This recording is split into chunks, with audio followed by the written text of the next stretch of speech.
of graduating, not hundreds, but thousands of children into this community. That is part of the character of this community.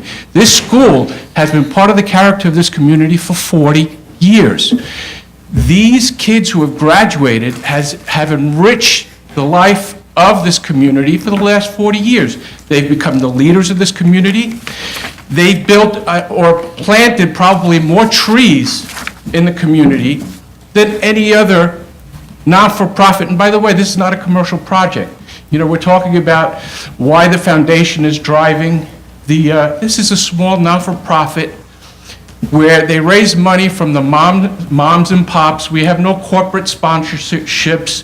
This is literally blue-collar people wanting to educate their children. And what they do is they do whatever they can to provide whatever contributions to the school so that the school can survive. And it has survived for over 40 years. So when I hear that it's out of character with the community, it's not. It's completely within character. And that was also, talking about zoning. I right? understand. That's what we're talking about, neighborhood character from a bricks and mortar perspective. I understand that. That's what we do here.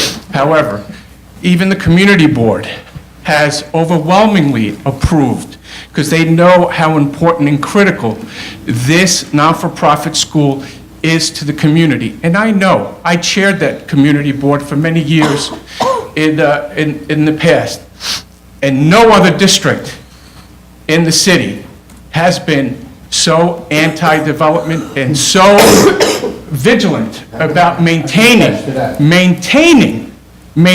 the character of this community. And yet, overwhelmingly, the board has put their stamp of approval on this building for this school. And if there's a particular intersection or block in this community, and again, I know it well because I sat on the community board in the trenches for 15 years, 3 of which as chair of the community board. I know every pothole in that community. There's no block in this entire community that is not more in character for this type of use and for this type of structure. There's an 8-story, if not more, hospital right across the street.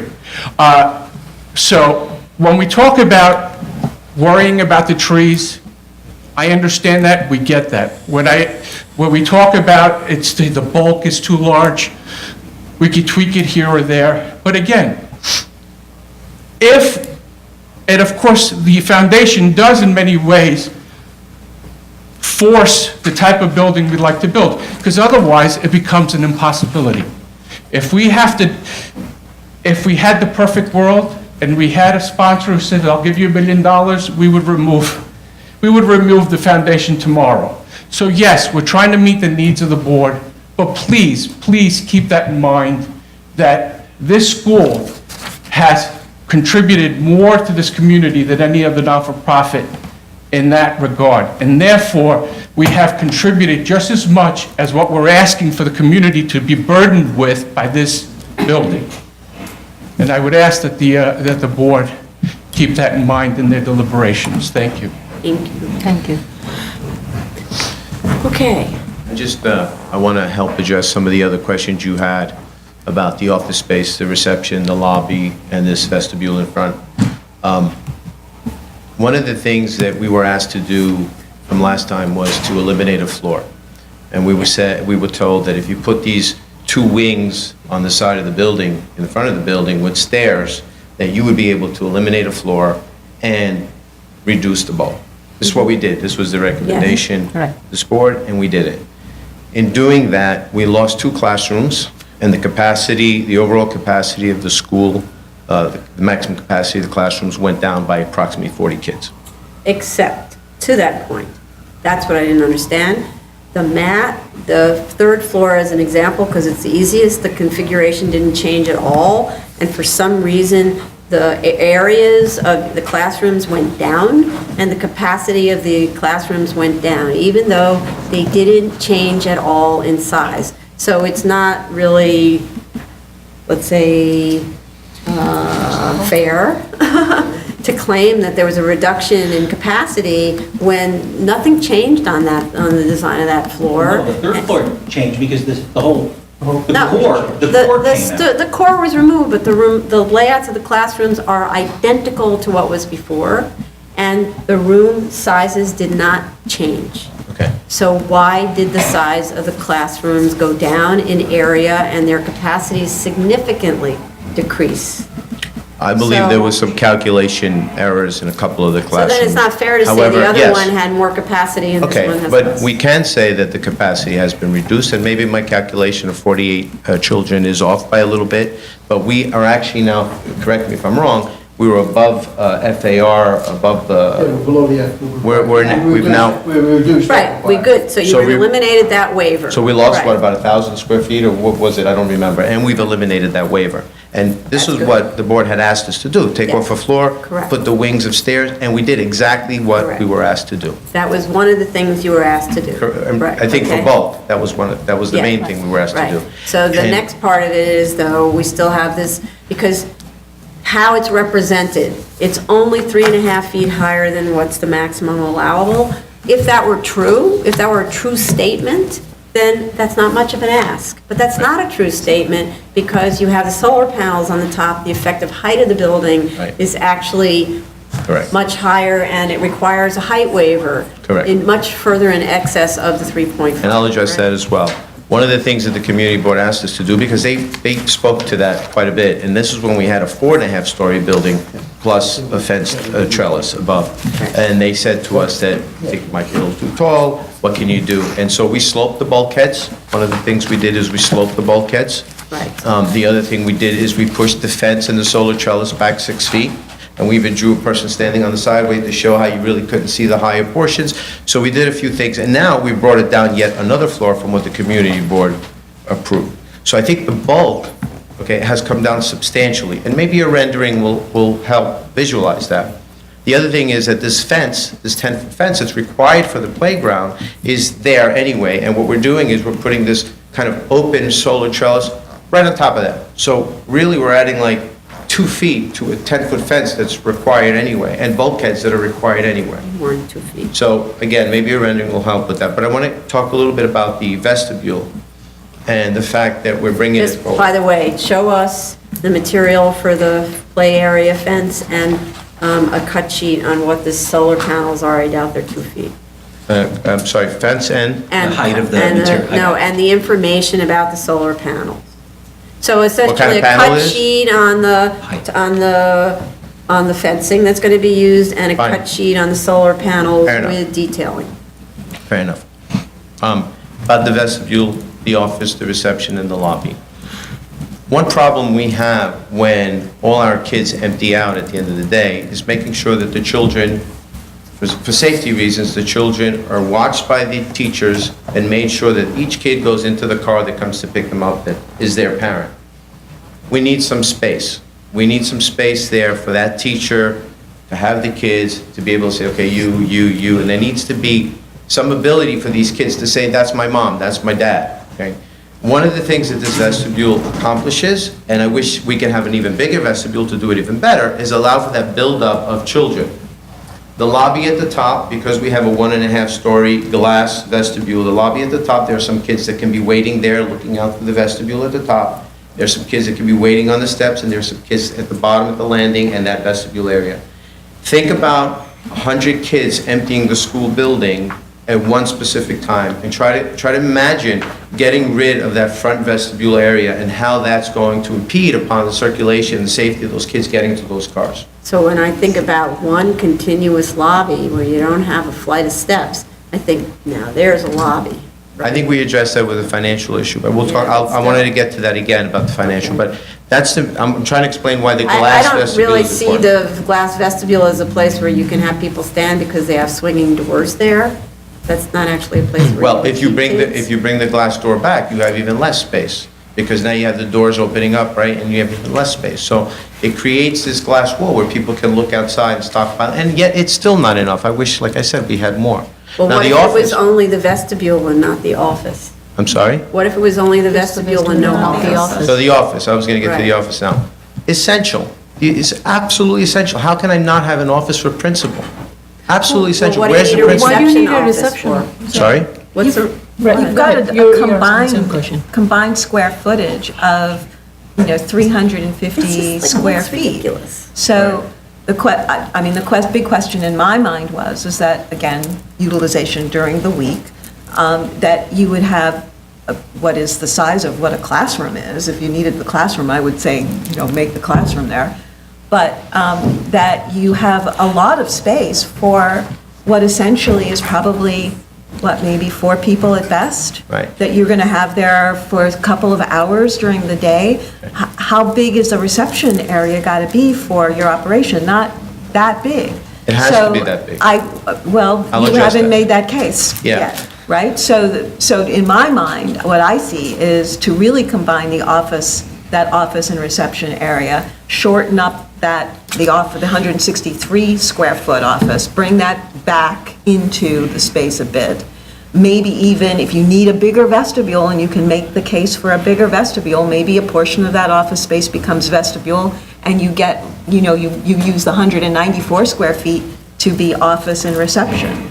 And then that actually makes sense to what you're saying, because you haven't made the case, at least for me, that you require, 400 square feet of admin space for an operation that, cranks up on a Saturday. Right. So what I wanted to say about that is keep in mind, you have copying machines, you have filing cabinets, you have bookshelves, you need desks. I mean, this is the only place that we have to store all of the kids' files. No, you have a storage room downstairs. Sorry? You have all the storage. Where? The storage Downstairs. room? When somebody needs a file, they're gonna leave the reception area and go downstairs to the storage room to bring up the file? You know what I think, what the board is trying to say is for a building that is going to be underutilized 80% of the time, you've got an awful lot of space. And it's pushing up against the other findings, like the character finding, and also D, self-created.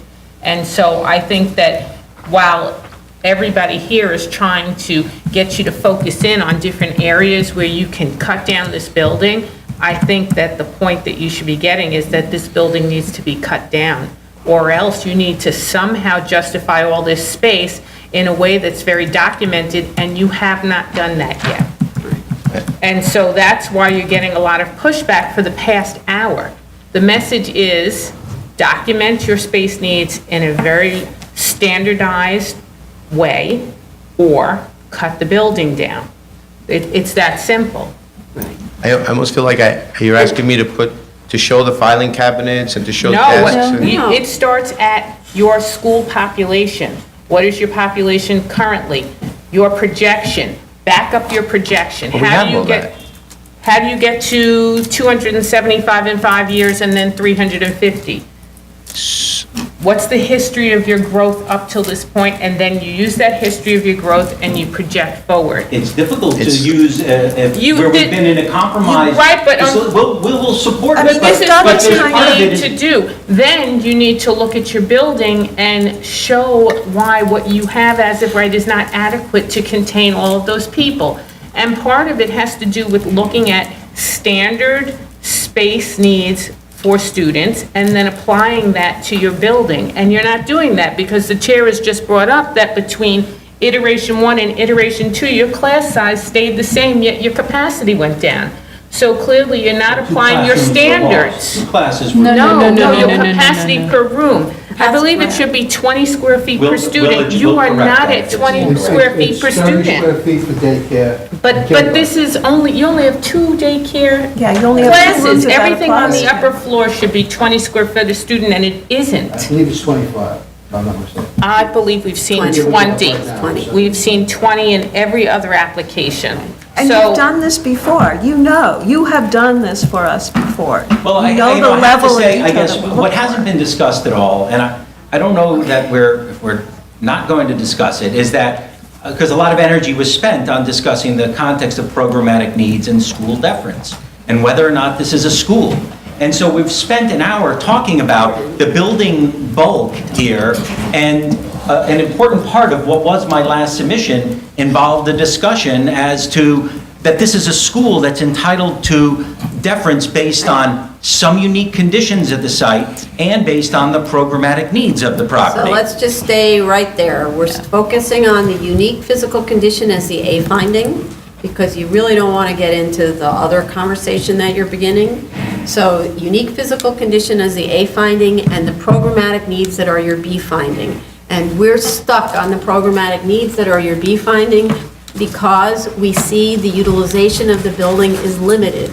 If it was full-day activities, and we could understand this a lot better, but when we see there's a limited amount of usage of the building and the lights are off a good percentage of the time, then we say, why does it need so many of these waivers? And to Commissioner Otley Brown's point, we have the D finding, the self-created hardship finding, right?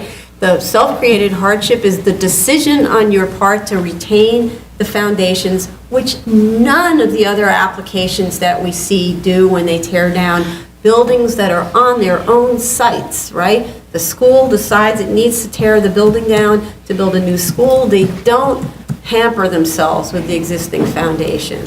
And so. Because the existing foundation, because it's easier and more efficient to Well, it may remove be, it. but it's Here we've tried creating to a explain hardship. that based on the angle All right. of repose and the adjacent building and But structures on the lot it's creating line. hardships that are forcing some of the waivers. Those are hardships. Those are other hardships that if I have to build. No, but if I have to self-created hardships, But because that's it's a not- decision on your build- part to but so retain you're these sug- things. I think what I'm hearing is if you're suggesting then, if we just ripped out the foundation, life would be a lot easier here, and you'd be able You to might build. not need some of these waivers, that's But it might clear. cost me a lot more money, and it also may still create some other awkward situations, and that's part of the equation. I guess I don't understand why being a not-for-profit and having a limited budget.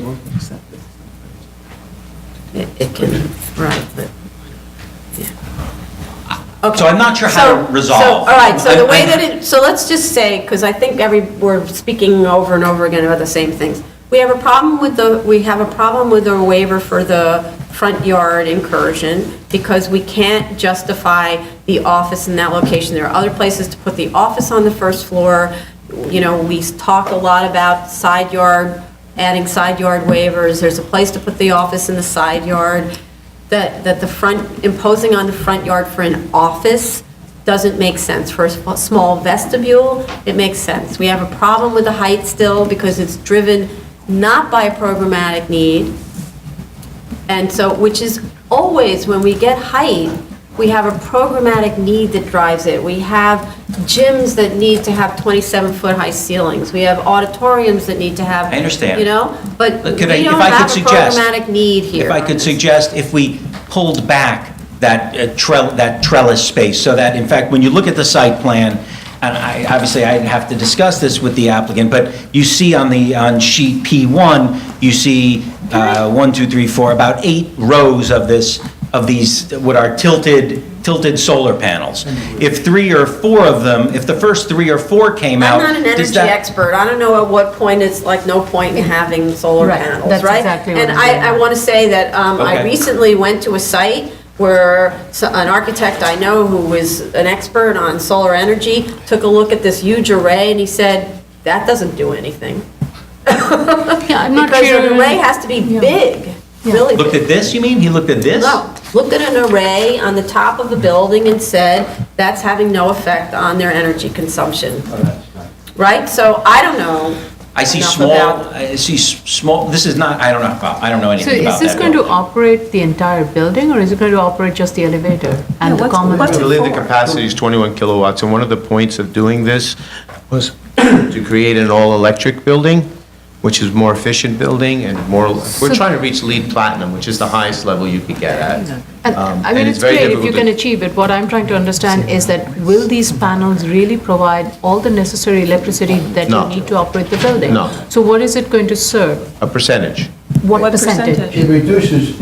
No, what percentage? We haven't done a full analysis can on the you- whole building to figure that out. I think if you're going to, May I? In this particular case, you probably provide a large percentage, because as you stated, the building's empty half the time. And those Well, solar that's when the panels, lights are off. those solar That's how you make a panels will be LEED certified generating building. power, which will be sold back to Con Ed on a 24-hour basis. So, I mean, I can but tell- it does, for whatever percentage it is. It does reduce the cost Is your of goal to operation. be selling I back have to solar Con panels on Ed? my house, a small little house with small amount of smoke. I don't pay any electric bills in the summer, not one, not a penny. So you'd be surprised how efficient these things are. You don't run an elevator, you don't No, run but I run a pool, theater lights. I run an air But you conditioning. run pool only during summertime and AC only Only- during only summertime. summertime. Right, during wintertime, I can it's tell- not going to be that effective. All I You can have tell the you is whole that heat 21 on. kilowatts is quite a bit of electricity, and it's a good amount, but it won't be the full building, because we are trying to make it all electric. We're trying to make the heating, the cooling electric. We're trying to do a lot of things to it that make it energy efficient, work well. It's a nice complement, the solar panels together with the electric. And I've done it before, I've done it in other buildings, and it works very well. So we really like to do this. We think it's going to help in the future with the operating costs. We think it's going to give back to the environment. The whole city's doing whatever they can with alternative energy to try to help.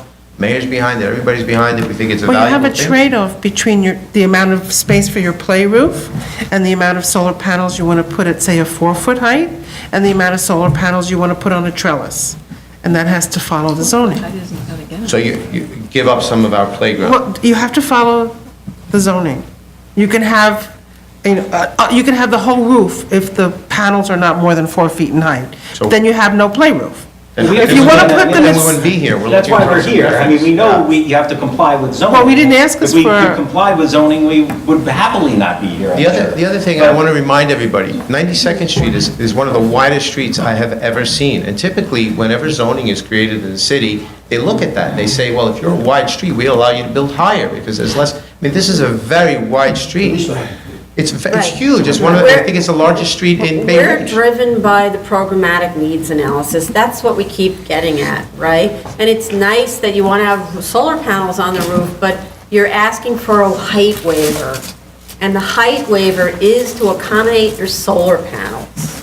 So unless that you can show us somehow that the solar panels and the energy collection is somehow critical to the operation, I don't know what, of the school, I don't actually know how to make that argument, then I don't know where it fits in with granting the waiver for the height. That's why I said if you drop down the cellar, then you wouldn't have that height waiver needed for your solar panels, right? So there's always this kind of nexus between the programmatic need and the waiver requested. And this is the part that's hard to get to. That's why we focus on that office. The programmatic need of the office extending into the front yard, you can't find it. You made an argument for why vestibule has to extend into the front yard, but not why an office. That's just a utilitarian and, If it was, I guess, if it was a classroom that extended into the front no, yard, it's would not that be? about a classroom extending into the front yard. It's like, why does the thing need to extend into the front yard? Because it's a building of With the vestibule, it has 9,000 to do with surveillance. With the office, it has to do with, I don't know, the principal needs a bigger desk or something. It didn't These seem like. these aren't grotesquely large No, but- spaces. These but- are, We we're just- talking about a space that. Okay, I don't want to argue about this anymore. We just need the square This is the footage. problem. That's You're all. not justifying the waivers tied to the programmatic needs analysis. We have trouble because the building is so, let's say, minimally occupied most of the time, and we have trouble because we don't have a justification for the 5-year growth expectation. So according to the current needs, the building's way too big. According to, and way too big and empty. And according to the future needs, the building is the right size, but only during those few hours a week when it needs that. This is hard for us to be giving waivers for an empty building. I mean, in And elementary, so, it's right. not an empty building. It's It's a building that's it's a we're not building gonna that's. go, we're not gonna go over this anymore. know, but So the you're given- characterizations are So not- let's just continue on to the next thing. We need we do need renderings of the building because the drawings do not, if you're saying it's a beautiful building and all that, the drawings certainly are not justifying that. And you need to show that the building is compatible with neighborhood character, that the heights are compatible. I don't know what to say about the trellis because I'm still having trouble with getting there from a programmatic needs point of view. I understand. Of the needed waiver to support that. If you want to jump in. Oh, no, I was just going to suggest that perhaps before the next submission, or before the next hearing, perhaps after the next submission, or at, sort of around the next submission schedule time, that we have a meeting Meeting in staff in-house, yeah. with the applicant. Okay, then, anything else about the I have a building very form? technical question as I'm looking at the revised proposed plan and comparing it to the earlier proposed plan. the shaded area, which is the non-complying area that's indicated, has now somehow or the other increased more, especially from the rear.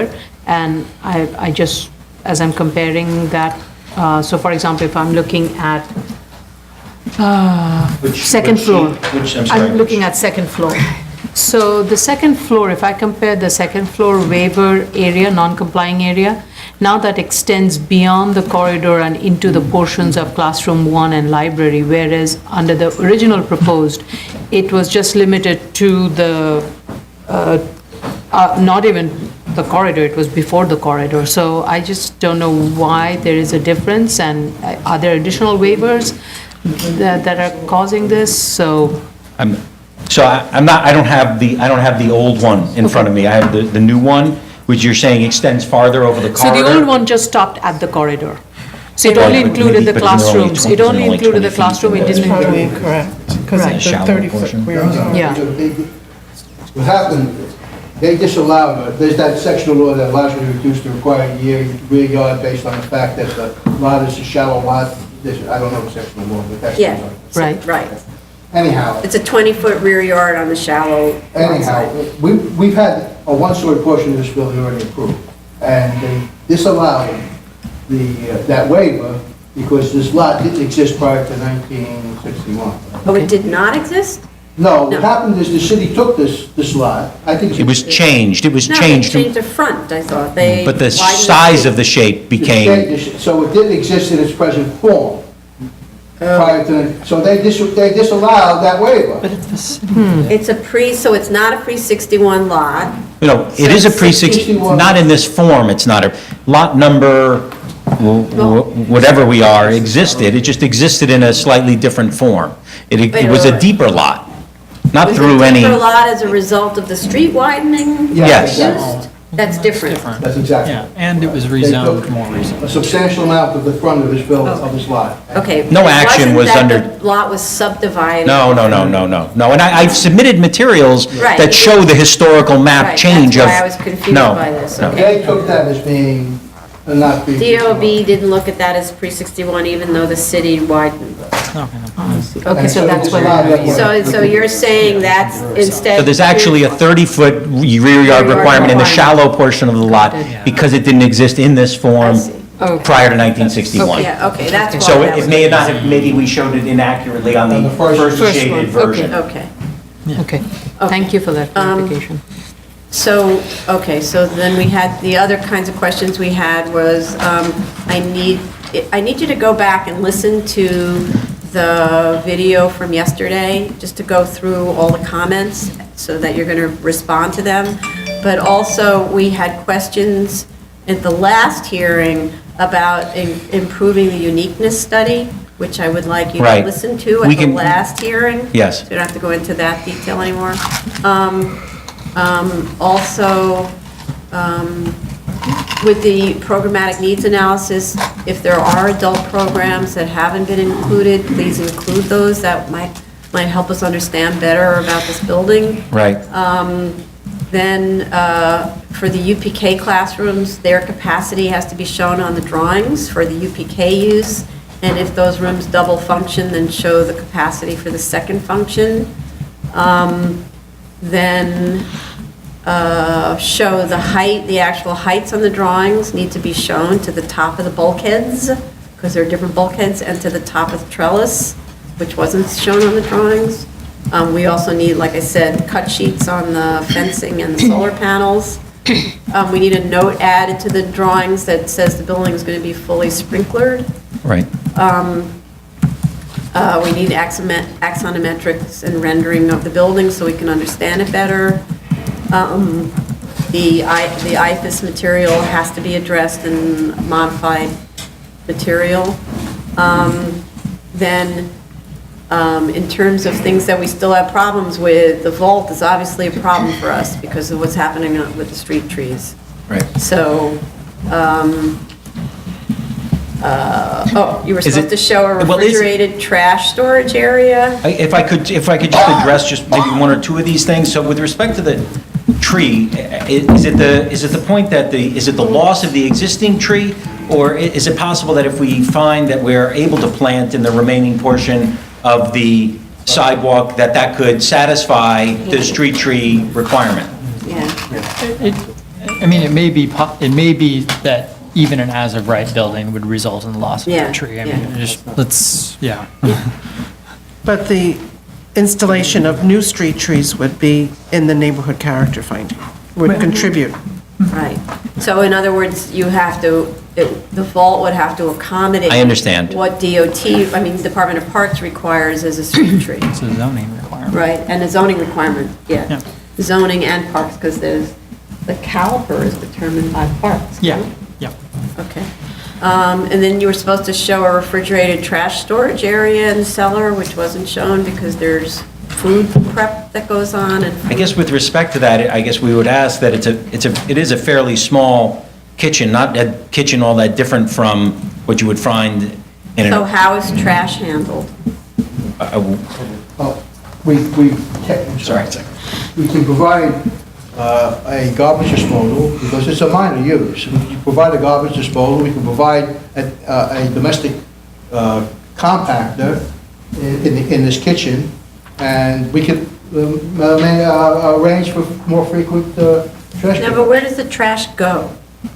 It can be picked up. Where is it picked up? No, Because where does it in go the when it's side- prepping to be picked up? It could have gone in the side yard, because that's what it said was there. So that's the thing about, for all of these kinds of occupancies, storage of the trash outside is not acceptable. It needs to be stored inside until ready for pickup, right before pickup. So it becomes an enormous nuisance when garbage bags and trash cans are lining either the front or the side yard, and it's unsightly. So on all of these kinds of projects, we require an interior trash storage area. So is the compactor adequate then, which is interior? A compactor where you only bring I don't understand about how food operation works. So on many of schools, we have daily food service. If you're going to end up turning into something where every single evening there's food being served, or, then, yeah, you would have to have a Yeah, that's not our refrigerated storage area. So what's going on Saturday? Saturday, they bring their own food. Kids bring their own food. So what's the little So what kitchen happens for? to the UPK? The kitchen is in case we have some kind of little event where we got to warm something up, or maybe a kid wants their food warmed But up. don't you offer food to the All over the UPK? place. Sorry? Don't you offer food to the UPK students every day? Yeah? Yes. So you're going to have to feed them, right? I understand they're catered. The UPK but is there's catered. That's But fine, but they have then you trash. still have garbage at the end of the Correct. day, right? Correct. So how does that get handled? Right? I'm at the end of the Perishable day, and trash. I've had 36 kids eat 3 meals presumably, right? Because you've got some staying over till like 6, 7 o'clock at night. So the question is, how do you handle 3 meals a day for 36 kids? So, because I don't know enough about that, I'm asking, is this compactor that you're discussing No, no, adequate It's for not that, or no? refrigerated. Yeah, I mean, you've got, It would have to that's be- a lot of garbage, not trash, garbage, It right? doesn't have to The be a end of the large day. storage area that's We will provide refrigerated. Some sort of. Okay, Go I look. thought this It was should an be option, but if it's refrigerated, not, then because we'll you're not provide gonna get refrigeration. The issue is, decaying, scary, rat attracting, all that stuff. Okay. Okay. Uh-oh. No, sorry, I just almost lost my battery. Then the other thing was, sorry, state to government, what happened to breakout needs? I'm just checking some, okay, so now we're up to the parking study. Right, anybody else? Did you want to talk about the breakout functions? Tara? Did you want to talk about? Oh, no, I just, I did have a question about originally you had stated that you needed the extra rooms because you were breaking out sessions. That we were breaking out? Breaking out sessions, like in you the know, classroom. Greek speakers, Like native classes, speakers versus new pullouts. learners, and you had pullouts. And it seemed to me like that was going by the wayside in your future students' proposed space. But I think it just reduces down to like 2 rooms instead of 3. Is that what happens? What happened is because we lost those 2 classrooms, it became more difficult to do what we want to do. So we want to have the ability to split classrooms that are larger, or classrooms that have 2 different levels of, at the same grade, right? 2 different levels of Greek knowledge, because you have to teach to them differently. And what happened was by taking off the floor, we've lost, I don't remember, 2 or 3 classrooms, and it made it more difficult to do that.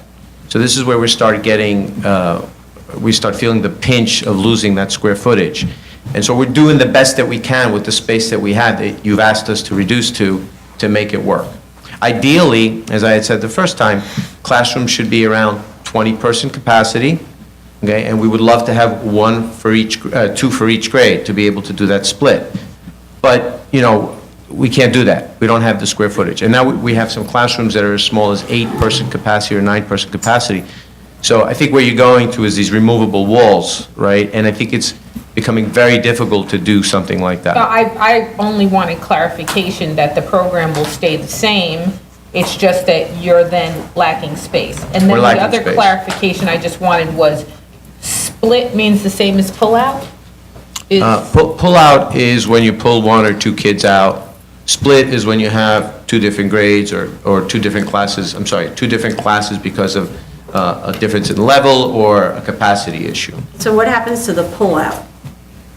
We're still trying to accommodate pull-out where So needed. pull-out might be 2 kids who are at their own level, Right. who are privately tutored or something Right, like so if that? we have a class of 15 kids, and the majority of them are at the same level, but there's 1 or 2 that are struggling, we can pull them out and give them extra lessons or support them where they're struggling. But you don't put them in the class below?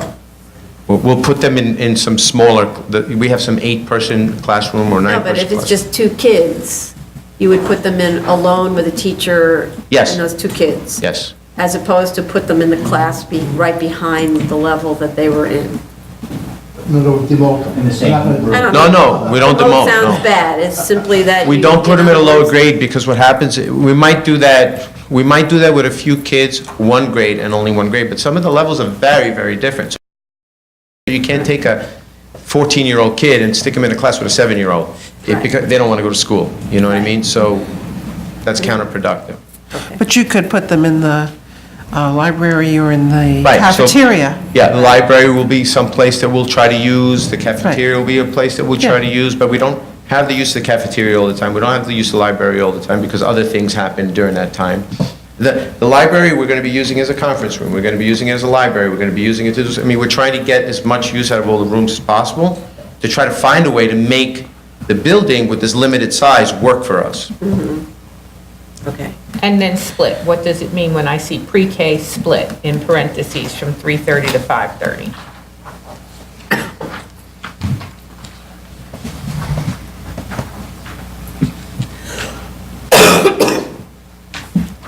Oh, okay, so, that's another thing we were trying to do, yeah. Make sure I have this right.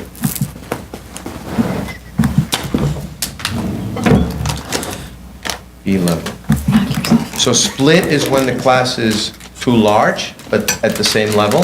So the lower grades are more or less all at the same level, because they're starting out Greek, right? And so, but that's when we also have the majority of the kids. That's what we're finding, we get most like bigger classes at the lower levels. So we'd be splitting those classes. Whereas as you get a little older, that's when you start seeing the discrepancy in their abilities. And that's why I have an A level and a B level. Okay. Okay. Okay, if we could talk about the parking study then. Sorry? Parking, now we're talking about parking study. Good afternoon, James Heineman, Equity Environmental Engineering. Well, there are 2 aspects that we looked at in terms of transportation, which I think it's important to keep them separate. One is the parking demand, which is basically driven by staff and to a lesser extent adult students. And this is felt on the surrounding, block fronts where curbside parking is available. And that is really separate from the issues having to do with drop-off and pickup in front of the project site on 92nd Street. Obviously, if you're dropping off and picking up, you're not creating any parking demand. So I believe from yesterday's comments, one of the issues had to do with the times that we were looking at these various issues. And what we did was we observed conditions at the project site, where the curbside, where the drop-off and pickup would be occurring during the hours where people would be arriving and departing the early morning shift for the UP, sorry. No, but UPK has 26 kids or something like that, and the peak hours for this operation are in the afternoon Right, from we did. 3 We looked o'clock. at, correct, we looked at 5 different periods, actually. We looked at the early morning, 7:30, 8:30, which, as you say, is just for the UPK. We looked at afternoon, I think like 3 to 4, and then again from, in 5 No, to 6. you looked at Saturday, morning and midday, Correct. and you looked at Tuesday, 9 AM and 12 to 1 PM. Neither of which find the building occupied, other than No, we a looked few at- children for the UPK. No, we did counts also between 3 and 4 in the evening, and then between 5:30 and 6:30. Yes. Does anybody? Yeah, that was, we counted passing by traffic. Yes, we looked 7:30 to 8:30, then 3 to 4 in the afternoon, and then 5:30 to 6:30 in the afternoon on the Tuesday, the midweek period that we looked at. I don't, Under the traffic conditions? Yeah, page section? 4. yeah. It's near the Page bottom of 3. See, Page no. 2 under That's traffic where you conditions. looked at the parking, the available parking spots? No, again, maybe that's part of the confusion. No, that parking spots available, that's what I mean. We looked at parking spots, we just did a count during the mid-morning period, and I would submit that parking demand, as I said, we have, school is empty, people come in, the parking demand goes up, which is, again, is a function of the number of staff that we have there.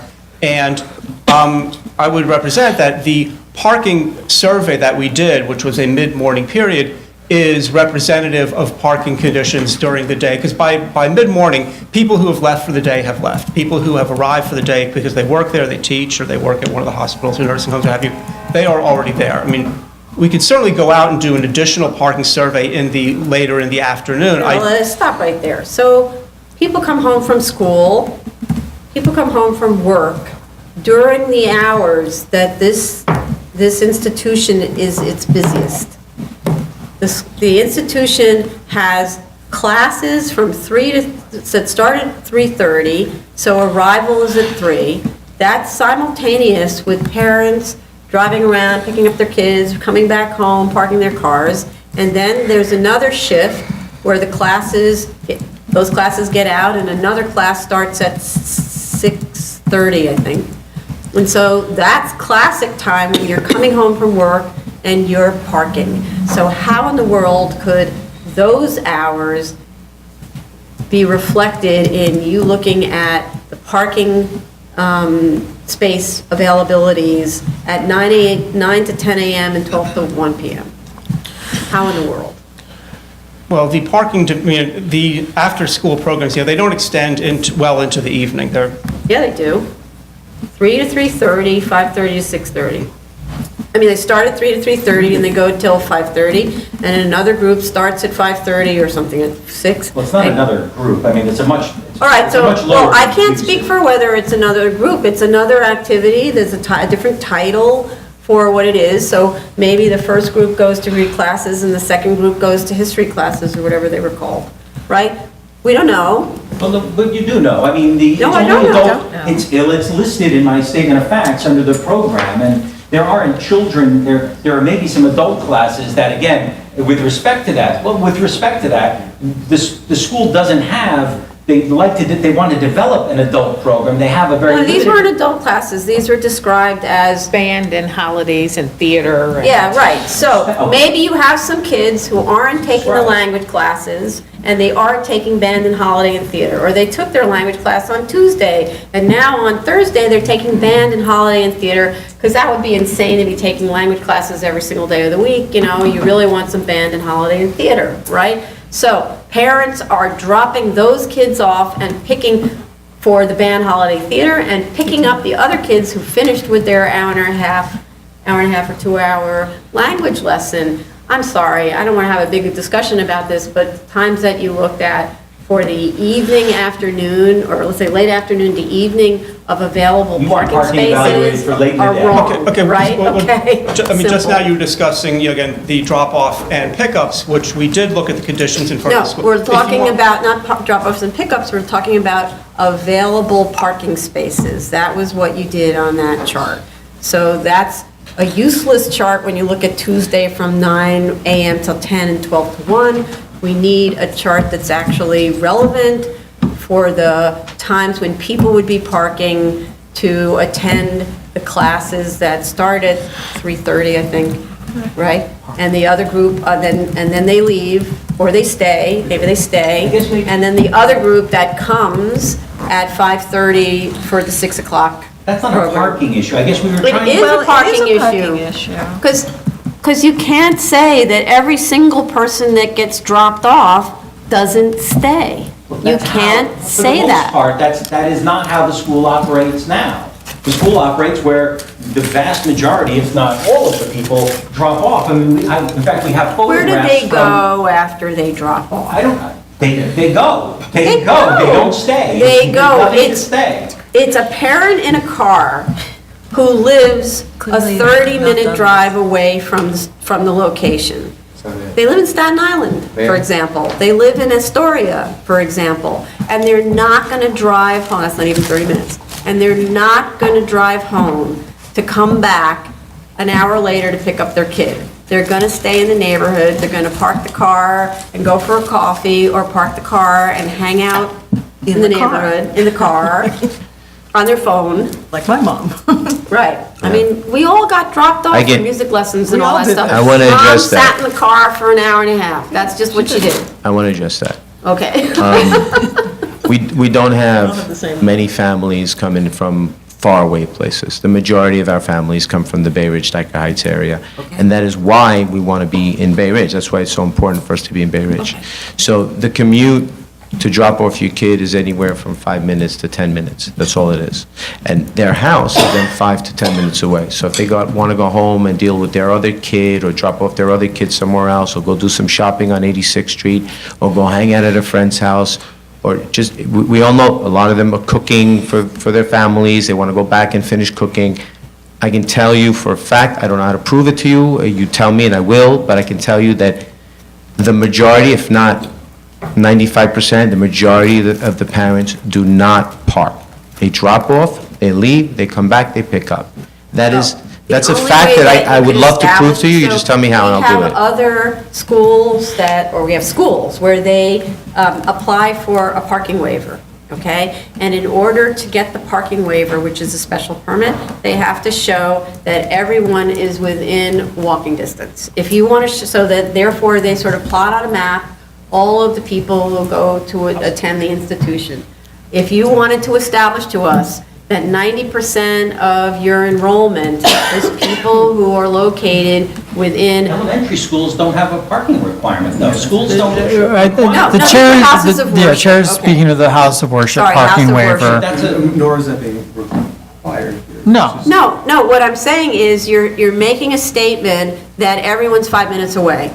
So either support it, or we have to go on the assumption that they live in Astoria. Or that will show then, I mean, then we'll do a parking analysis, I guess, and we'll see that there's ample parking at that time, but... Well, I mean, that's it's what been- that was about before. You can't say, don't look at the parking analysis when you can't prove that nobody parks, right? If you can prove that nobody parks, because everyone lives 5 minutes away by car, then that's a different thing. Would the chair be satisfied with sort of a narrative and a qualitative assessment, how people are getting there, and how, and sort of describing in further detail what's been represented today, so that... No, because it has to be backed up. It can't just be a statement that everyone lives 5 minutes away. Well, Or we say, what are the parking needs based on modal splits, and show us that there's adequate street parking. And so that's what we were looking at. A study that was supposed to show us that there was adequate street parking for the modal split, assuming those drop-offs park, Right, because well, we you made don't an know. assumption that, we made the contrary assumption. So we'll either try to show you that those people don't drop off, because we didn't make that assumption. We made you made the assumption. We operated based on our historical experience, which is that people do not park for the Greek school when they do drop-off. So we will either demonstrate to you that at this location, they will not need to park because of their proximity, and/or we will go out and do a parking analysis that shows that there is ample on-street parking in the event that a handful of people do need to park because... Well, it's not gonna be, you need to do a calculation. What's We'll the do the modal cal- split and what's it based on? It can't just be touchy-feely. It's gotta be... It's spelled touchy-feely. I don't understand. You just said that it was... It's gotta be based on a modal split study that's based on But you... but- observed, criteria. So, your current school operation, based on that, you will get an understanding from, if you surveyed your the family, you will get an idea of how many people come by car, how many people get dropped off and they get picked up and nobody lingers around and all of that. You can give us that estimate you can provide.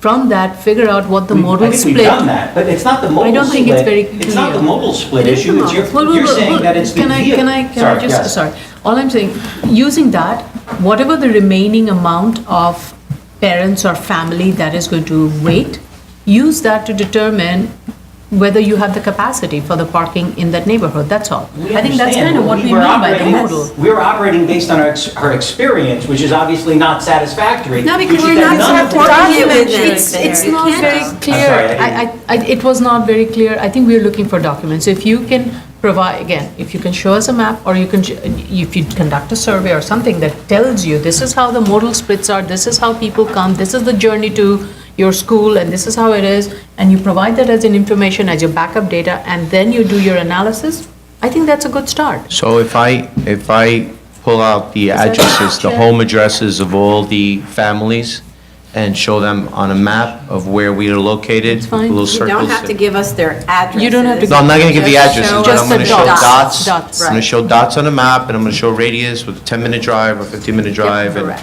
That's that'll be fine. adequate? Yes. And then there were assumptions made regarding the adults, Yeah. that it would be the same as the staff in terms of the number who, drove to the facility. And I think you should use accepted data and modal splits for that. And not just, I didn't see the correlation between Okay, I the mean- school staff and adults who came to class in the evening. I would think that they would really be more prone to drive. Yeah, and park. Possibly, I think, well, there are two thoughts that occur. And One also is- the PTO, the parent-teacher meeting, conferences, the board.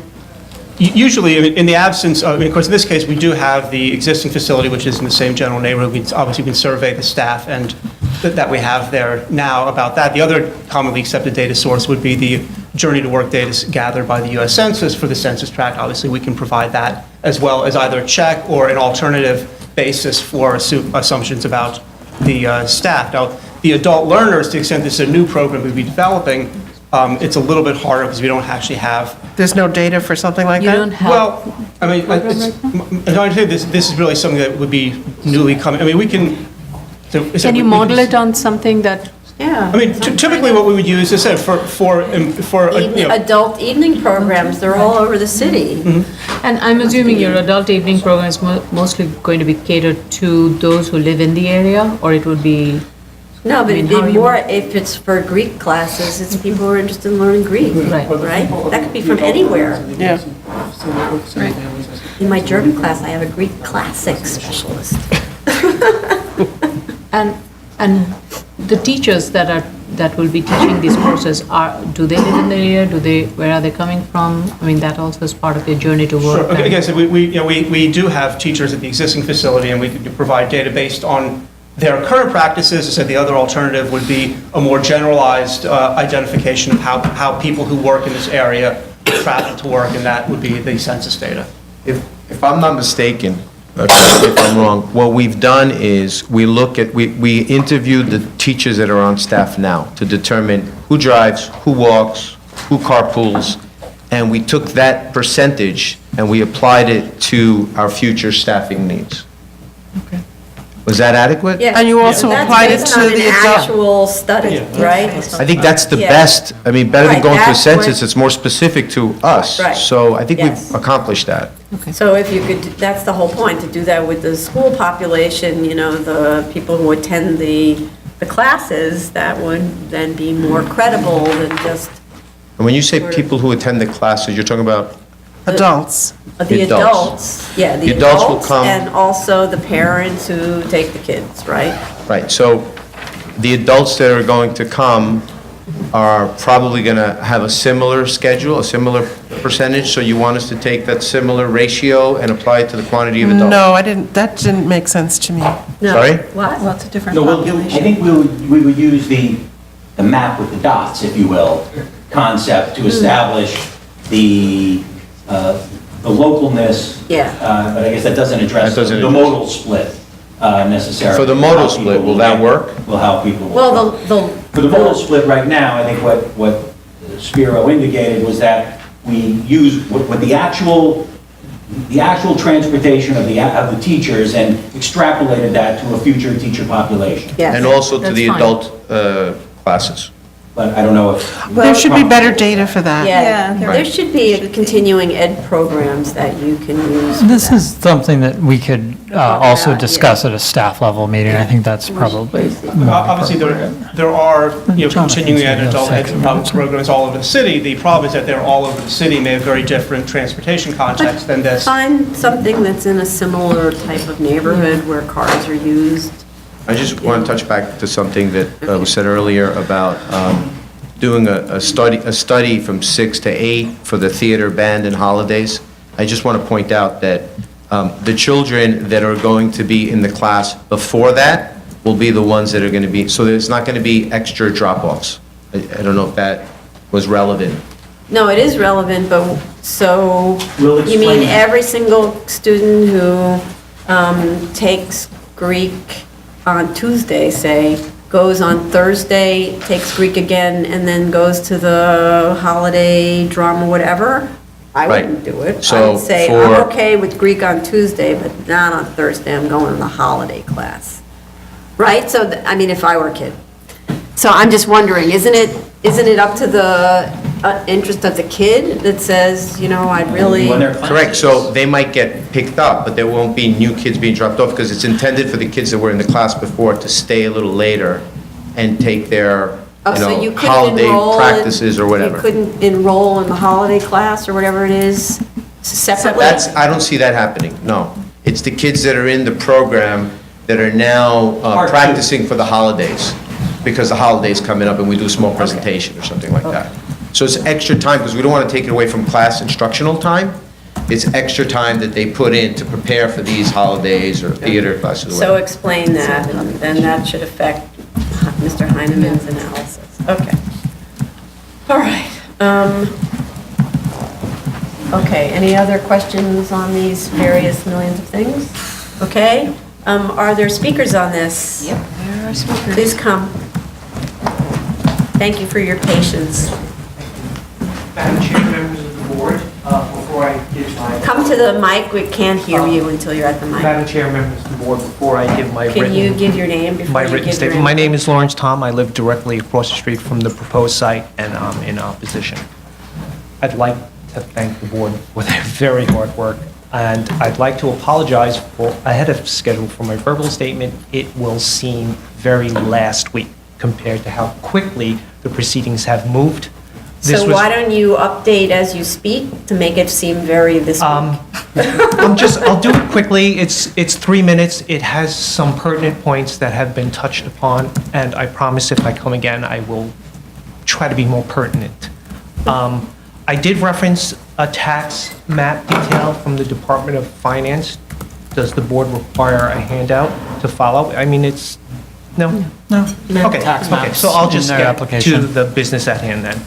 I believe at the very center of this matter is the glaring fact that the Greek School of Plato does not satisfy any of the requisite findings, and being well aware of this, are seeking deference that they presently do not qualify for, but ultimately need to overcome their insufficiencies. The Greek School of Plato's proposal is filled with confusing statements. They claim irregular and shallow lot as unique physical conditions causing hardship, yet the New York City Department of Finance tax map detail clearly refutes their claims. It shows that the subject lot is larger than the vast majority of lots in the immediate area, and those same lots would suffer the same challenges if they were to build on them. You cannot be unique if you are in the company of so many others. Their perceived hardship does not derive from lot conditions, but rather the size of their proposed structure. They claim that their large building will not change the essential character of the neighborhood, yet the recent rezoning of this area puts it clearly in the category of out of scale and out of character. They claim that public welfare is not at risk, yet there will be drop-off of children of all ages on a very busy street directly next to Poly Prep's very busy driveway. They claim that the impact on the neighborhood will be minimal, yet they're going to greatly compound our Monday through Friday challenges and even apply them to our weekends. They claim that this is not a case of self-created hardship, yet they knowingly purchased a lot that was too small for their proposed building. They were well aware of their perceived programmatic needs and well aware of their lot size requirements. This is inarguably a case of self-created hardship. The Greek School of Plato's entire proposal is racked with contradictions, inconsistencies, and misapplications. So what are we to believe? What is it that they want us to believe? Are they, as they proclaim, just a small nonprofit organization looking for a home for their after-school program? If so, then why ask for a huge building that they cannot efficiently and fully utilize even in their future projections? The burden of proof should be high and should sit squarely on the shoulders of the Greek School of Plato. This is a massive structure requiring numerous waivers that they are requesting. It not only has the potential to irreparably damage our neighborhood, but to essentially change the zoning regulations. From what we have seen so far, they have not cleared that hurdle. Thank you for your time. Thank you.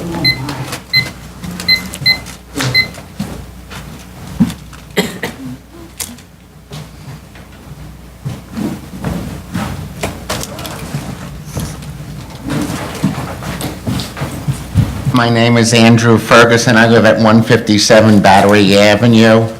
First things first, has the Greek School of Plato provided proof to the BSA yet that they are indeed legally a school with a history as such? Has the New York State Department of Education told us, yes, indeed, this is legally a school which has a history of attendance records, qualified, competent teachers, proper programs, and can issue diplomas, and meets all applicable laws and regulations? If not, then they must satisfactorily justify 7221. Number one, why should a 70 by 70 square lot be considered unique and unacceptable? And why should they get all of these variances for a standard lot? Number two, explain why a 60-foot tall building would have the same character as the surrounding 200 25 to 30-foot low-rise residential properties. Number three, explain why their school, cars, and children will not interfere with the busy main entrance and exit to Poly Prep right next door. Number four, explain why young children hanging out, running and playing games on the sidewalk next to in front of Poly Prep's driveway would not be dangerous. I took a photograph from just inside of Poly Prep's driveway, and there's a sign here. You see the children crossing, and it says, "For the safety of sidewalk pedestrians, stop here when the traffic light is red." So Poly Prep is already recognizing that cars going in and out can't prepare for the children. We can't see that, so if you could hand that to Ms. Matias. Of course, you can take a look at that. May I add then, when you ask them about parking, they often say, like, don't worry about it, we got it taken care of. They just drop them off, pick them up, and yet he was saying, we need a room where 100 children can have their parents come in, drop them off, and pick them up, and be handed off, and not just pushed out onto the sidewalk. So then, what about the 100 parents with their 100 cars? They don't have any place to handle it. You know, last meeting, somebody was asking, they said, gee, at 440 Ovington, where you do your program there, isn't there parking there? And it turns out, actually, next door, the Lutherans do have another building with parking there.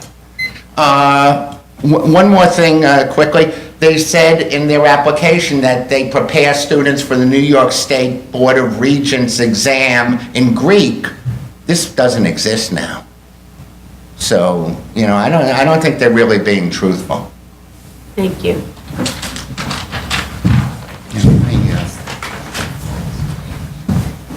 Where? Oh, I see, the entrance. Are there any other speakers besides that? Oh, Sorry. the entrance. Oh, you got everything? Okay. It's okay, right? Yeah, sure. Ladies and gentlemen, good afternoon, 2 o'clock. Thanks for giving me the chance to speak. This is my first public speak. State your name. First, Please yeah. state your name, dear. I'm sorry? State your name. Oh, say it. Your name. I'm hard of hearing. Your name? My name is Sean Choi. I came from China 14 years ago, so I'm truly Chinese American. And I moved to the Bay Ridge 18 years ago, and my partner Andy immediately said, we cannot live here. The 92nd Street traffic is too heavy, and there's a hospital. There's the ambulance, sirens. You know, you won't be able to sleep. Fortunately, we close the door, close the window, it's quiet inside. So we stayed. And now, these things happened. So let me get to it. Well, thanks for, I respect your stamina for all morning and forgo your lunch. Yeah, I wish I can crack a joke to keep up your spirit. I have none. So let me get it very quickly and simply, clearly, so we finish the thing. Advantage and disadvantage of this building. Let me see disadvantage. I have 4. The first one is legitimacy. I don't know whether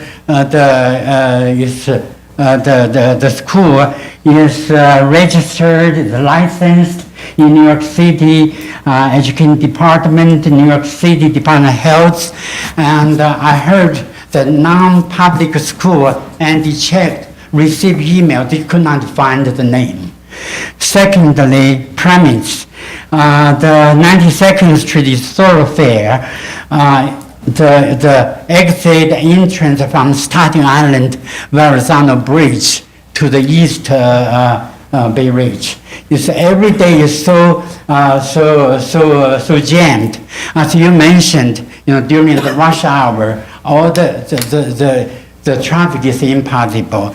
Yeah, so that's why the adjacent, the Poly-Pep Country School, and they don't allow their car to go through the 92nd entrance.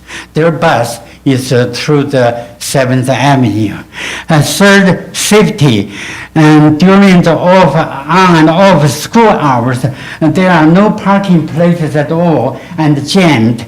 And all the students as young as 4, and they know nothing, and they were being spilled out on the street right to the through traffic and endangering their life. So the last point I want to say is the height. You know, this is, how do you say, zoned for 1 to 2 stories. Yeah, we recently received a newsletter from our councilman. I quote that the height restriction in our lower density district have been maintained, and the height increases have been curtailed. So that's my talk about disadvantage. Any advantage, only you know, I don't know any advantage. I hope there's a school for all children, all ethnic groups, not limited to one. Yeah, so my point is, I like our area to be a multicultural. My next neighbor is from Greek. We are the best friend. You know, I love all people from all ethnic groups, rather than strict dominated by one. A school should be open to all students, but not. The second is safety. I checked online, and New York from 2007 to 2012. How many? 5 years? No, 2005 to 2012. 7 years. There are 15,000 casualties of school children in New York City. Hundreds died.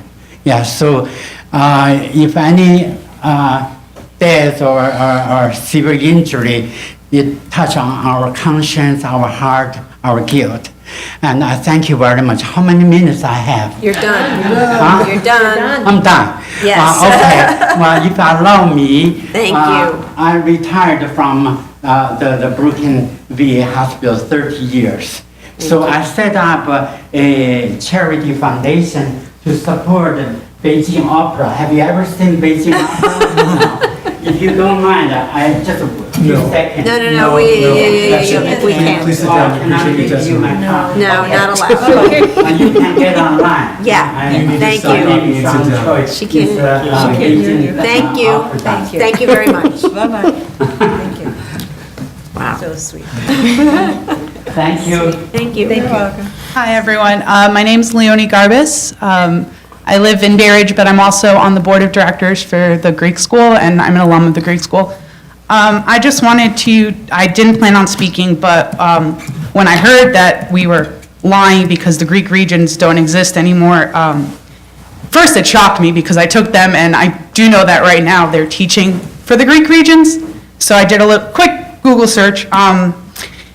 It's correct that the Greek regions no longer exist as regions, but there's a comprehensive examination in modern Greek given by the Archdiocese of New York, I believe, and it counts for the region. So you're exempt from taking other exams, so.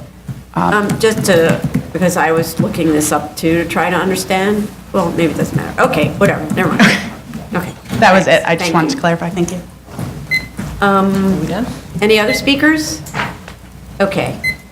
I just have another question for Mr. Heineman, or at least it's directed at him anyway. I don't know if he needs to come up. Yeah. The issue of the drop-off impact on the street, raised by looking at that image of the entrance to the school adjacent, to the prep school adjacent.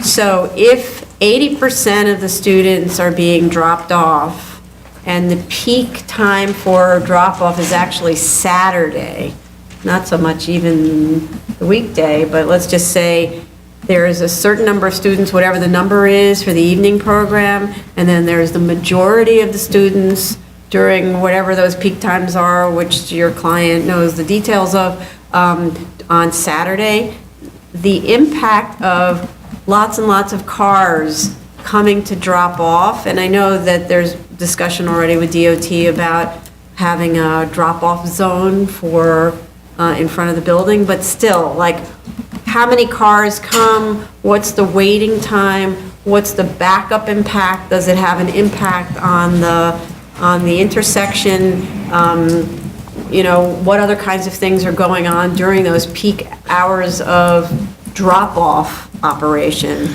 and how will the drop-off, and I don't know, do most people come from one direction, they obviously can't do U-turns, like what, you know, how is that all working out? That needs to be considered in your analysis, okay?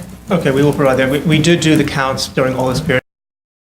And Saturday morning, which is the busiest time, traffic on 92nd Street is relatively light. As you would imagine, it's heaviest in the evening when people are coming, or when people basically during weekday commuting periods because of its proximity to the Gowanus and the Verrazano Bridge. The Saturday morning period when we're busiest is a period of rather light pass-by traffic. We can provide more information about It's the not just capacity- Saturday morning, it's dropping off and picking up at the end of the day, right? Saturday midday. But we Yeah. can provide more information about, how many spaces the proposed school bus standing zone could accommodate, and how quickly we think cars can enter and exit. We can Okay. give you more information on And that. please coordinate those hours with your client so that you're not looking at times that are irrelevant to the study, okay? Please. And also, issue of student safety, because it is a wide intersection, a wide thoroughfare, so issue of how to address that children who maybe they're walking, I don't know if any kids are walking home, but this issue of the parent comes to pull up, like how is that going to be handled? Maybe that's something you work out with your client, like where's is there like a safety guard to make sure that the kids get into the cars as when there's drop off and aren't running into traffic because there's mom in the window, right, of the car, right? Those are concerns that should be addressed in some formal way by the Plato School, okay? Thanks. Thank you. Okay.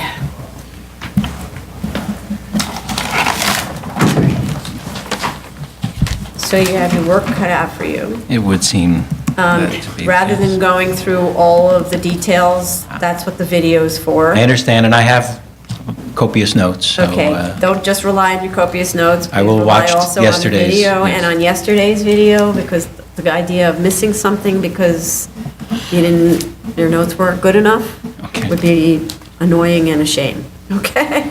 So, what do we think? Early September for a submission date? Okay, so how about a submission on September 13th? Or submission on September 13th is probably more realistic because September 6th is the day after Labor Day. Okay, September 13th. 13th, which would mean only 2 weeks, unfortunately. That's not so good. Wait a minute, 1, 2. How about submission on September 20th? For continuation on October 14th. We don't have a hearing the first week of October. Is there a, I'm just wondering, is there something we can do mid-August for submission and then? You could do a submission in mid-August, but you really need to, well, let's say, you could do a submission at the end of August to appear at the end of September here. Is that better? okay. So a submission, if you wanted to appear, you could also, a submission on August 30th for a continuation on September 20th. September 20? Yeah. Okay. Okay, got that? Got it. What, did you want to add something? I just want to go to that. Yeah, no, we're gonna take a break. We can't keep going or we're gonna drop dead, okay. All right, so we're gonna take a 30-minute break. Apologies for those of you who are here for the next things. And thank you for coming to everybody who came for this. Okay. Resume at 3 o'clock? Resume at 3 o'clock. We're back, okay. Is We're it back voice at thing on? Oh, and double check. 6:28. It's on? Okay, mic's on? Yep. Okay. We're back on the record for Board of Standards and Appeals, June 14th hearing on the zoning calendar. Item number 17, 24014BZ, 1620 Shore Boulevard, Brooklyn. So you wanted to adjourn this, but this is potentially a discussionable one, 6:28? Is that Yeah, we said, I emailed him back that we were okay with June 28th. okay. Yep. All right. Okay. But he didn't have a submission, so, he said he was gonna submit something to respond to comments at the review session, so how do we do that? That doesn't work. Unless he's not gonna respond, he's just gonna show up. Well, I told him to have the architect as per your issue. Okay, that was the issue. Discuss no your issues, architect. right, Okay, because there's so- someone who could competently, you know. Okay, so, okay, just because Okay. the architect, yeah, okay. All right. So continued on June 28th. Okay, item number 18, 33314BZ, 2323 East Fifth Street. Is this the one for next week? This is also adjourning, Yes, Eric Lanning, Ms. Altman asked that I stand up, but I hear you're doing it Okay. without my involvement, so.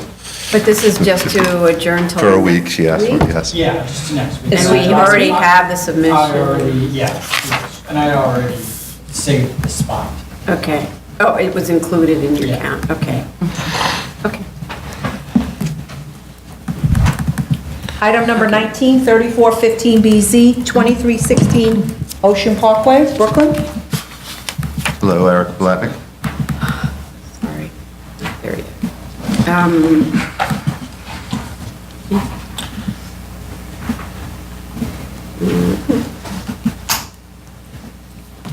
Nothing, no.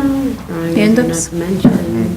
There were a whole bunch of notes. I don't know if you wanted to see that the architect, yesterday was Shavuos, so Oh. it's a religious holiday for those observant Jews. So the architect and the client both observed. So the architect did make revisions to the best that he could between last night and this morning, which I'd be happy to pass up just to see if you wanted to see them. I think the biggest thing is the axiometric that was asked for. I think it was Commissioner Otley Brown, Commissioner Montanez that asked for. Did he change the roof plan? He did an axiometric. It's not the best. I think it needs a little bit of work, but, you know, I'll pass it up so you can see it at least. I don't know if we're gonna be able to do this in, Yeah, I don't think you can be able to do it In front of during the you. hearing, yeah. so So why if you don't want, you? we'll just make a formal submission with Yeah, it. make a That's- formal submission in response to the comments from yesterday. So do you want me to give this back? Yeah. Yeah, I'll take that back. So. I like paper. So you heard all the comments from yesterday. You'll make a formal submission in response, and ideally, right? So when...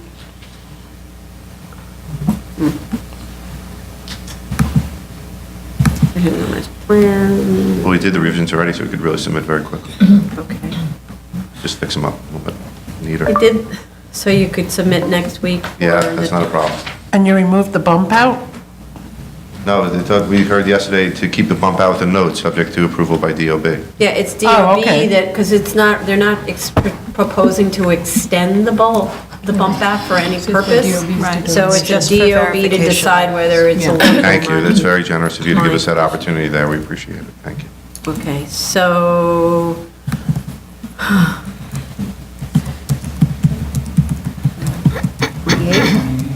Okay, the 28th then. Okay, so then submit next Monday, That's fine. 20th? Or continuation on the 28th? Whatever. Maybe we can decide. That's what I was gonna say, if you could, if Yeah. you're feeling it that day. Yeah. Let Mr. Cuffey get on with his family and start moving to the Right. next step of their Can't life. speak for that, but, you know, okay. Okay, All right, thank you for accommodating them, and we'll get that to you. okay.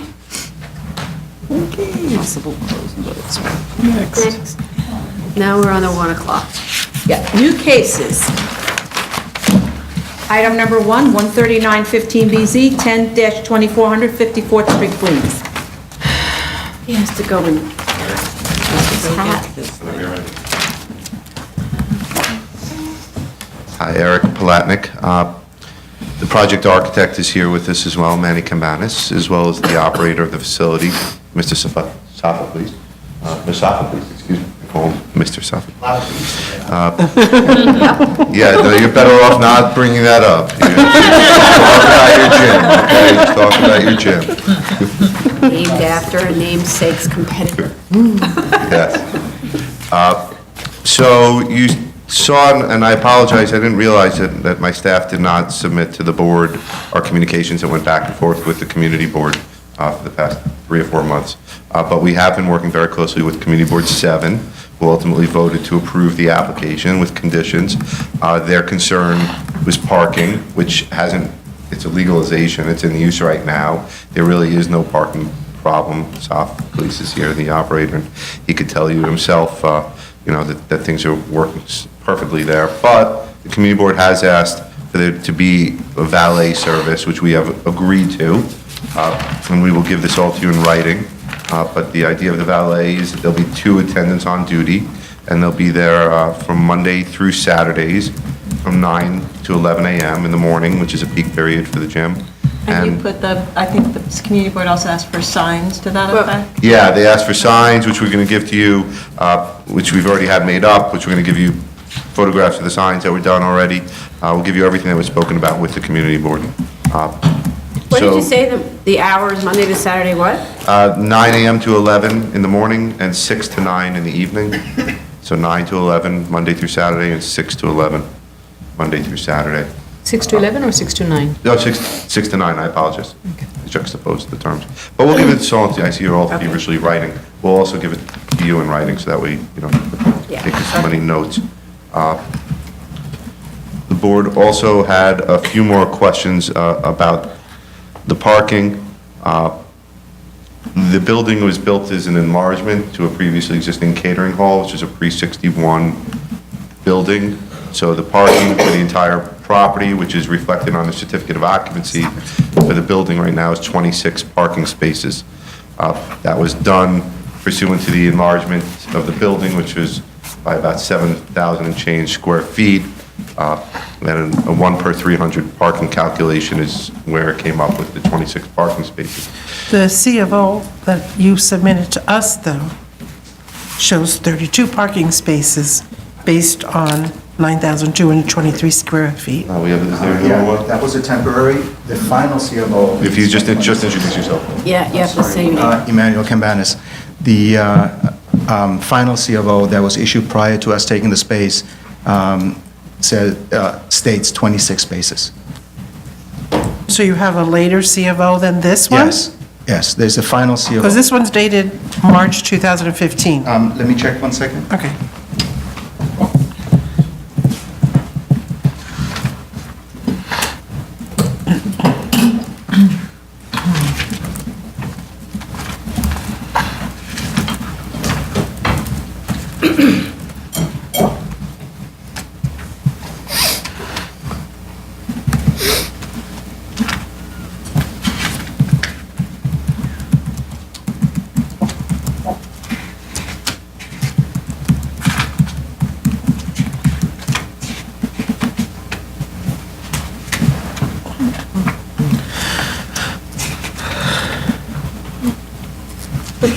I have a final. You have to speak into the mic, man. State your name for the record and speak in the mic.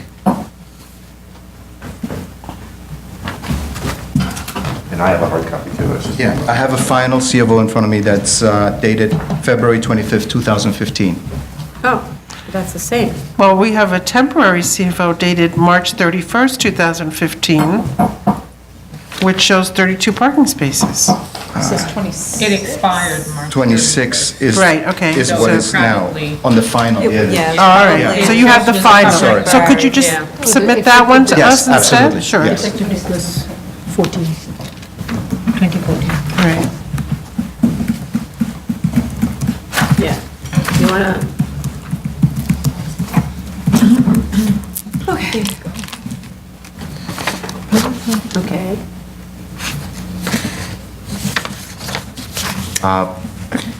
The board also had a question, well, not a question, but an affirmative statement.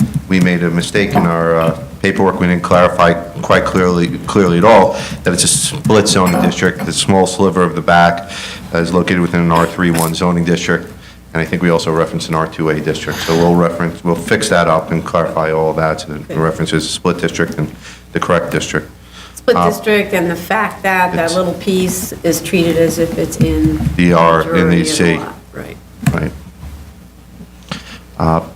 The board also had questions about the buffering. The buffering, as you could see, and I don't know if you have the photographs, but the same one where the dumpster was located within. The dumpster is gone, by the way. That was just during construction that the dumpster was there. I don't know if you'd like an updated photograph without the dumpster. It is gone. It's a nice decorative, brand-new fence with privacy slats. There is not much room to put landscaping in the front of the cars, and the fence actually lines right up on the property line, so there's no room behind it. But there is landscaping at the entrance, as you can see in photo number 4 that we submitted, and there's lighting that's pointed down and away. It's a clean parking lot, it's new, it's all just done, so everything is freshly striped and drainage and new sidewalks. Okay, but,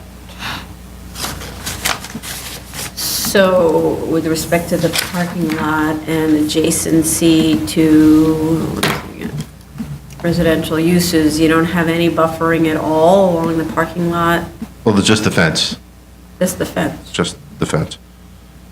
So this, the site plan, where it says 6-foot CMU fence, Yeah. and that space between the parking lot, that's the irregular section of the Hold on, let me go to of the the site. site. So this, on the site plan, So on the site plan where the are you park, talking about this sliver? yeah, is there enough space to put planting there? What's there? That's No, but the bumpers are right here. from the bumper to the property line. Is that wide enough? This area widens. It doesn't widen. Yeah, if you're speaking to the mic a little bit, so that way she, and introduce, you can go right up, and just introduce yourself. Savagli Souros, I'm the operator of the business. There's a lot of trees and whatnot in the backyards of the actual area that's fenced. And during this time, actually vines grow and creates even more of a buffering zone between there. But there really isn't enough space. There's no soil or anything to actually plant something there. Take a picture of it. If you'd like, I could take pictures and show you exactly what's going on. But, It's not a CMU fence, though. yeah. I'm sorry? It's not, it's a chain link fence. It's Not a a chain link. CMU. CMU is concrete block, right? Yeah, it's a chain link So you have fence. to change that. We'll change it. I know. But isn't it CMU on the So, but this building, was this purpose-built for this PCE, or is the PCE just a tenant? He's just a tenant right now. No, they're just a tenant. He's not the builder of the building. He's leasing the space. And commercial use is an allowable use on that entirety of that lot? Yes, oh, yes, definitely. So then, okay. And the parking lot complies with zoning regulations? Yeah, no, the building is fully C of O'd, yeah. It's just, Yeah. But in terms of buffering, sometimes some districts have buffering requirements for parking lots, that's why I ask. I don't believe there are any. Can you just check that? Yeah, we will. So we don't Also- have to impose, because it's a tenant, but also because it's a commercial building, you know, as long as it's compliant with all the requirements for a parking lot. I think one thing I just was not very sure about, so this entire zoning lot includes the 2 existing building and the subject. Yes, yes, see. it's all one zone. Huh? And so this parking lot is serving all 3 facilities. Serving all 3. Yes. And the zoning, as per this entire zoning lot, meets the parking requirements? Yes, correct. When you revise the site plan, you can also show the existing landscaping at the entrance.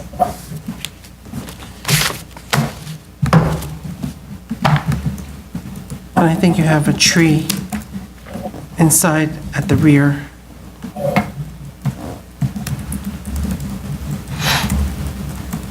There's some landscaping on the right and the left. And then in the back corner, there's a tree, a large tree. Well, as you're calling it out, I'm realizing that Manny drew the plans, probably a lot of them off of what was originally done at Department of Building, so we'll update the plans. We'll update the plans to give the landscaping that I see in the concrete block, replace the concrete block from the fence and show it as a vinyl slotted fence.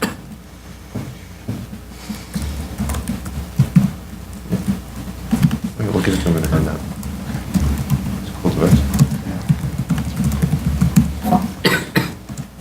you showing me a picture of how the trees look, This is our building. but I said we'll submit it And then afterwards. there's a lot of trees. On the other people's property. Yeah. Yeah. Which basically covers everything. Yeah, but usually, if You're there's a right. buffering requirement. Yeah, it's your usually on our job. property. Just But we'll to check to generate see neighbors, yeah. we'll check to see if there is one in the district. Okay. So, Okay, and let's see if there's anything. What are the else. hours of operation? Yeah.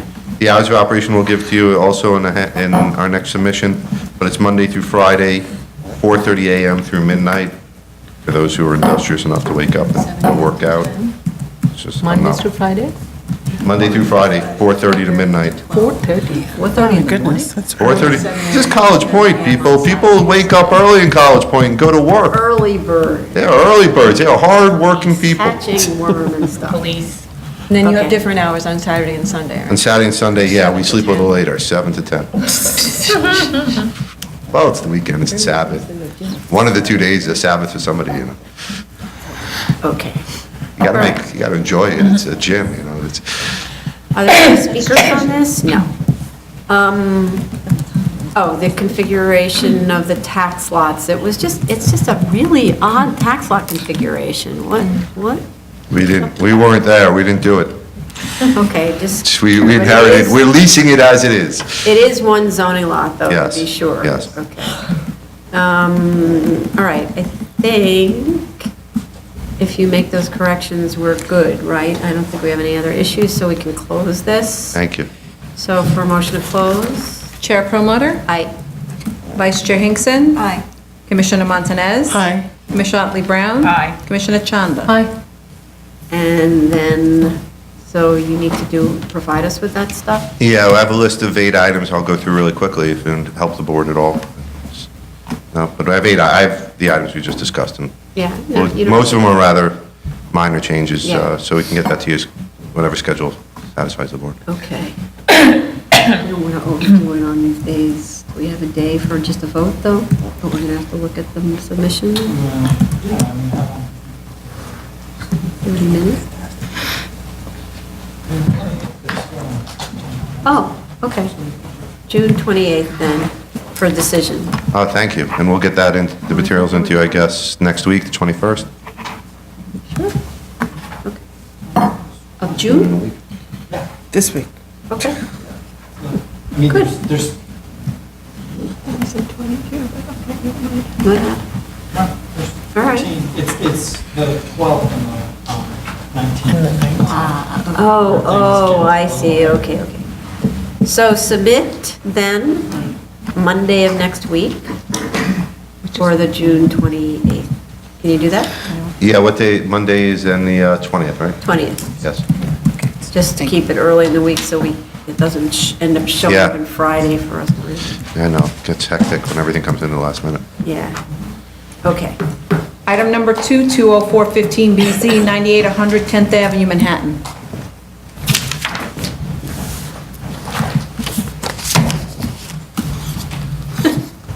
Are you always last?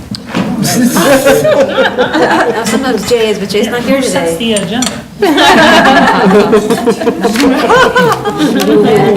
I have other things to do. Todd Dale for the applicant. So in response to some of the questions that were raised in review session, first, there is no residential use that's adjacent to this site. The High Line is actually directly above. There's a little jut out of the building. And then the immediate use on the first floor is actually an Equinox gym right next door. So there is no actual And above residential. also? Above is the High Line. Okay, It's and like the a- High Line covers the entirety of that? That's what the architect says, that it continues, so there's nothing actually above. With respect to a question that was raised, the box-in-a-box construction that's used in the activity area is typical of all soul cycles. Just as an example, just off the top of my head, I know there was one at 8 West 19th Street that was approved that's had no complaints, I think that was last year. And there's residential above. There's 8 residential West above, and then at 184 Kent, which is actually from 2013, has residential on the same floor and above, and there haven't been any complaints. And I believe we have other examples, but those are 2 off the top of my head. Because I only can think of Soul Cycles where there's commercial above, that's why. Right. Because 8 West Generally there is. 19th is, more traditionally commercial district, so this Right. is an anomaly then, that it's residential. Different above. And then Kent for sure, yeah, West 19th, I think, has offices and residential. I think a portion is residential and portion's office above. I don't know how big the spot is. In any Anyway, it case, doesn't they matter haven't had because the complaints. High Line's Right, above. yeah, sorry. There was a question regarding legalization. We'll make sure the paperwork's changed. It did open earlier in 2016. Don't know the exact date, but we'll make sure paperwork reflects that. The question regarding the sprinklers and the fire alarms, they've both been installed. The sprinklers passed inspection. The fire alarm was most recently inspected April 7th, 2016, and there was one minor correction that was requested. They've requested a revisit to get the final sign-off. They don't have the appointment yet. They're just waiting to get a response back to get that sign-off. We can submit the sprinkler inspection, the fire alarm inspection. If it's done in time, we can submit it, or if we have the appointment date, we can let you know about it, but it is installed and it was just the one error. It wasn't Because raised. it's a legalization, right, we need to have it in place. Yeah, to be consistent with how we are behaving on all of the other applications. So we really need either that, or you contact the fire department directly and Mr. Scaduto, and if he gives us a clean bill, then we're okay, because we rely on him. Okay, I would understand that. But it's a In legalization. this one, it's a legalization because this was actually filed, I think, late July 2015, and we didn't get a hearing date until now, so. Lots of them are like this, the unfortunate reality of the PCE world, but once you're out of here, we don't have any control, right? And that's, right. No, I understand. Right, and it's consistent with how we treat all of the other applications, right? I understand, but this is not a situation. Yeah. We can have a discussion just want another time, but this we'll get the consistency. information to you. The sprinkler we have Okay. passed, the fire alarm, and we can reach out to Mr. Scaduto to find out would be information about that. It wasn't raised yesterday, but it was requested to get the new objection because I believe the objection cited section 3231 instead of 3210. We have that, we'll submit it with papers. It just wasn't available in time for pre-hearing submission. I don't know if there were any other questions that were raised. That was it. Okay. Anybody have anything we left out? Okay, there are no speakers in the room. Okay, so we can close this. So then this is the question of getting the paperwork in, right? And when you make your submission with your cover letter, just add that there's no residential use above, that there's the high line is directly above that. Maybe a little diagram to show it or something to clarify. Okay, and so what do we do for this? Maybe we kind of put decision in like middle of July. That might give you enough time to at least speak with Mr. Scaduto, who might be okay with, yeah. Yeah. No, I don't mean in terms of that. I'm talking about in terms of him having enough time to get something. I'll reach out to him and. You think that's enough? That should be fine. I mean, as I said, they were trying to get the revisit. It may be a moot point and they might get the appointment shortly. They were waiting on that. If for some reason, at least if we have an appointment date, maybe Mr. Scaduto would write a letter saying in light of the appointment date, fire department has no objections. Something like that. Okay, so let's set the decision for July 19th. You could literally submit as soon as you have that material, even if it's on July 18th, or you bring it to the hearing. Sure, we'll submit the other information we have now and then just wait on the fire. Okay, so submit, so just to make it formal, submission of the other stuff by Tuesday, the 21st. Tuesday. June 21st. June 21st. Yeah. Motion to close? Motion to close. Chair Promoter? Aye. Vice Chair Hinkson? Aye. Commissioner Montanez? Aye. Commissioner Otley Brown? Aye. Commissioner Chanda? Aye. This concludes the public hearing for June 14, 2016. Did we close the one before? Yes. We're voting Eric's? Yeah? Yeah. Just asking.